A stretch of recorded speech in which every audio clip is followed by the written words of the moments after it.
Իրանին հրթիռային աննախադեպ հարվածներ հասցնող Իսրայելը գրեթե նույն ինտենսիվությամբ հրթիռակոծում է Լիբանանը։ Բեյրութի հարավային արվարձաններում հրդեհներ են ու ավերակներ։ Սա կոտորած է, այսպիսի կոտորած նաև ուրիշ թաղամասում է եղել։ Արդեն 20 զոհ կա մեր թաղամասում, շատ մարմիններ դեռ փլատակներում են։ Մեկ շաբաթում 394 մարդ է զոհվել Լիբանանում, այդ թվում 83 երեխա, 42 կին, հայտնում է Լիբանանի առողջապահության նախարարությունը։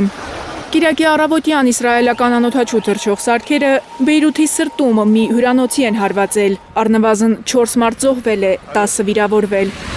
Թել Ավիվը հայտնում է, որ հարվածների թիրախում Հեզբոլլահն է եղել և որ իրենց հաջողվել է ոչնչացնել Իրանի իսլամական հեղափոխության պահապանների կորպուսի էլիտար Ղուդս ուժերի 5 հրամանատարի։ Այս ամբողջ ընթացքում մենք հարվածել և ոչնչացրել ենք նրանց այնտեղ, որտեղ թաքնվել են, Բեյրութի հյուրանոցում, քաղաքացիական բնակչության կողքին։ Այս հարվածը ուղերձ է, անձեռնմխելիություն չկա ոչ Լիբանանում, ոչ Իրանում և ոչ էլ որևէ այլ տեղ։ Առաջին անգամ Իսրայելի պաշտպանության նախարարությունն էլ է հայտնում Հեզբոլլահի հարվածների զոհերի մասին, 2 զինվոր է կորցրել Իսրայելը։ Անցյալ շաբաթ են վերսկսվել Իսրայել-Հեզբոլլահ մարտական գործողությունները։